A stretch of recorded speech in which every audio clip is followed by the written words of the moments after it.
പാട്ട് പാടാനുള്ളത് പോലെ തന്നെ ട്രാവലിംഗ് ഒരുപാട് ഇഷ്ടമുള്ള ഒരാളാണ് സംയുക്താന്ന് എനിക്കറിയാം.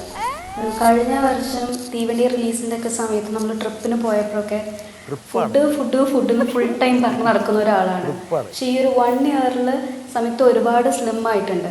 സോ അതിന്റെ രഹസ്യം എന്താണ്? ട്രിപ്പും ഫുഡുമാണ് ഈ കുട്ടിയുടെ പ്രധാനപ്പെട്ട. പക്ഷെ എന്നിട്ട് എന്തെങ്കിലും എന്തോ ഒരു ഗുളിക കിട്ടിയിട്ടുണ്ട്, കഴിക്കുന്നത് അനുസരിച്ച് മെലിയുന്ന എന്തോ. ഇത് നമ്മുടെ തീവണ്ടിയുടെയും മറ്റേ കൂതറ സെക്കൻഡ് ഷോ സ്റ്റാറിംഗ് പൗർണമി അതിൻ്റെ റൈറ്റർ ആയിട്ടുള്ള വിനി വിശ്വലാലിന്റെ വൈഫാണ്.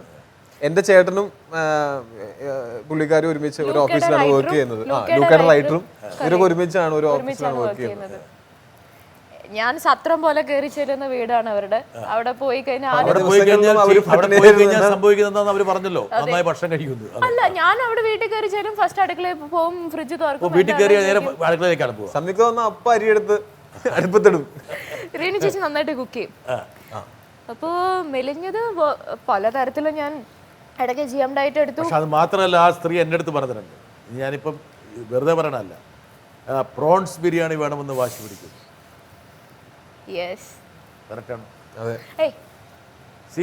ബർത്ത്ഡേ ദിവസം ശരി, എനിക്ക് ഞാൻ ഓർക്കുന്നു 2018 അതിനുശേഷം പിന്നെയാണ് സ്ഥിരമായത്.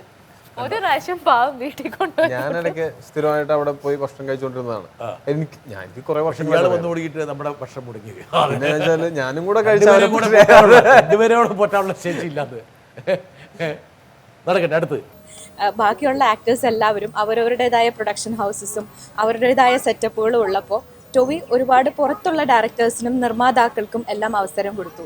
ഇനിയും ഇതുപോലെ കണ്ടിന്യൂ ചെയ്യുമോ എന്നുള്ളതാണ് എൻ്റെ ആദ്യത്തെ ചോദ്യം. എനിക്ക് അങ്ങനെ ഒരു സിനിമ പ്രൊഡ്യൂസ് ചെയ്യാനോ അത്രയും ടെൻഷൻ ഒന്നും എടുക്കാൻ വയ്യ. ഞാൻ ഒരു സിനിമയിൽ കോ പ്രൊഡക്ഷൻ ചെയ്തിട്ടുണ്ടായിരുന്നു, ഈ കിലോമീറ്റേഴ്സ് ആൻഡ് കിലോമീറ്റേഴ്സ് എന്നുള്ള സിനിമ. അപ്പോൾ ആദ്യത്തെ അതിൽ പാർട്ട്നേഴ്സ് എന്ന് പറയുന്നത് ഞാനും റംഷി എന്ന് പറയുന്ന സുഹൃത്തുണ്ട്, പിന്നെ സിനു സിദ്ധാർത്ഥ് നമ്മുടെ ഇപ്പോൾ സിനിച്ചേട്ടൻ്റെയാണ് ക്യാമറയും മറ്റു കാര്യങ്ങളൊക്കെ. ഞാനെന്ന് പറഞ്ഞാൽ എൻ്റെ ശമ്പളമാണ് എൻ്റെ ഇൻവെസ്റ്റ്മെൻറ്റ്, അത്രേ ഉള്ളൂ. നമ്മളെല്ലാവരും കൂടെ ഭയങ്കരമായിട്ട് ഇഷ്ടപ്പെട്ട ഒരു സ്ക്രിപ്റ്റ് ഞങ്ങളെല്ലാം കൂടെ ഒരുമിച്ച് ചെയ്യുന്നു എന്നുള്ളതല്ലാതെ നമുക്ക് അങ്ങനെ ഒരു അംബിഷൻ ഇല്ല, ഭയങ്കര ഒരു ലാഭം, ഒരു ബാനർ ഉണ്ടാക്കിക്കൂടണമെന്നില്ല. ഇല്ല അങ്ങനെ ആശങ്കകൾക്ക് നമുക്ക് വിരാമം കുറിക്കാം.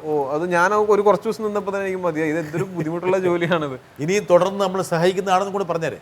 വേറൊരാൾ ഇങ്ങനെ നിൽക്കാനുണ്ടെങ്കിൽ നമുക്ക് ജസ്റ്റ് ഒരു അല്ല, പക്ഷേ നമ്മളിപ്പോൾ ഒരു എല്ലാം രംഗത്തൊരു കോർപ്പറേറ്റൈസേഷൻ വരുവാണല്ലോ. അപ്പം ടൊവിനോ ഒരു ഇൻസ്റ്റിറ്റ്യൂഷനായി മാറുമ്പോൾ ആ കോർപ്പറേറ്റ് സെറ്റപ്പ് വന്ന് അതിനുള്ള സംവിധാനങ്ങളൊക്കെ ആയി കഴിഞ്ഞാൽ യു ക്യാൻ പ്രൊഡ്യൂസ് ഓൾസോ. ഇപ്പോൾ ഈ പ്രൊഡ്യൂസ് ചെയ്യുന്ന സിനിമ അത്യാവശ്യം നല്ല ലാഭത്തിൽ വന്നു കഴിഞ്ഞാൽ ചിലപ്പോൾ ആഗ്രഹങ്ങൾ കതിരുകളില്ല. അതെ, നമ്മൾ അങ്ങനെ ഒന്നിനെയും നമ്മൾ റെസ്ട്രിക്ട് ചെയ്യാൻ പാടില്ല. പക്ഷേ എങ്കിൽ പോലും എൻ്റെ എല്ലാ സിനിമയൊന്നും എനിക്ക് പ്രൊഡ്യൂസ് ചെയ്യാൻ പറ്റില്ല. 5 വർഷം കൂടുമ്പോഴോ ഒക്കെ ശരിയല്ല, പ്രായോഗികമല്ല. പിന്നെ അങ്ങനെ ഒരു പ്രൊഡക്ഷൻ എന്ന് പറയുന്ന ഒരു അത് ഞാൻ അങ്ങനെ ഭയങ്കരമായിട്ട് എൻജോയ് ചെയ്യാൻ സാധ്യതയില്ല. ഞാൻ എൻ്റെ അഭിനയം തന്നെ ആയിട്ട് മുന്നോട്ട് പോകാൻ തന്നെ എൻജോയ്മെന്റ് വരുന്നത് കറൻസിയുടെ നോട്ടിന്റെ എണ്ണം വെച്ചിട്ടായിരുന്നു ആ എൻജോയ്മെന്റ്. പക്ഷെ അതിനെടുക്കുന്ന ടെൻഷൻ ഒരു സിനിമ പ്രൊഡ്യൂസ് ചെയ്യുമ്പോൾ താടി മുടിയൊക്കെ അരച്ചു തുടങ്ങി. ആണോ? ഈ റംഷി ആദ്യത്തെ ഒരു കുറച്ച് ദിവസം കംപ്ലീറ്റ് കാര്യങ്ങളും നോക്കിക്കോളാന്ന് പറഞ്ഞിട്ട് എല്ലാം സെറ്റ് ചെയ്തു. പക്ഷെ റംഷിക്ക് വേറെ ബിസിനസ് എനിക്ക് തോന്നുന്നു കുറച്ചും കൂടി ഒരു പ്രൊഡക്ഷൻ ഹൗസും ഒരു ബാനറൊക്കെ റൺ ചെയ്യണമെന്ന് ഒരു ആഗ്രഹം ഉണ്ടെന്ന്. ആർട്ട് ആൻഡ് നമ്പേഴ്സ് രണ്ടും ഒരുമിച്ച് ഒത്തുപോയില്ല. അത് തെറ്റാണ്. പോയില്ല. ഒരുപാട് ഇന്ത്യയിൽ തന്നെയുണ്ട്. അതായത് ഈ എന്താ പറയാ, നമ്പേഴ്സ് ഉദ്ദേശിച്ചത് ഈ പറഞ്ഞ പോലെ പൈസ ആയിക്കോട്ടെ, അതെന്തും ആയിക്കോട്ടെ, അതിനുള്ള സംവിധാനം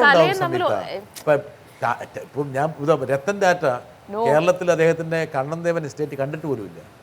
ഇതിനെക്കുറിച്ച് വിവാദം ഉണ്ടായ സമയത്ത് അയാൾ ചോദിച്ചു, വിവാദം ഉണ്ടായ സമയത്ത് കണ്ണൻദേവൻ ടാറ്റ പറയാം, do we have an estate in Kerala എന്ന് ചോദിച്ചത്. എന്ന് വെച്ചാൽ കോർപ്പറേറ്റ് ആണ്. ആരെ പറഞ്ഞ പോലെ സോൾ ടു സാറ്റലൈറ്റ് ആണ് ടാറ്റ എംപയർ. എല്ലാവരും പോയി നോക്കുന്നുണ്ട്. Don't worry about it. കുറച്ച് കഴിയുമ്പോൾ എനിക്ക് വേണ്ട, അതുകൊണ്ട്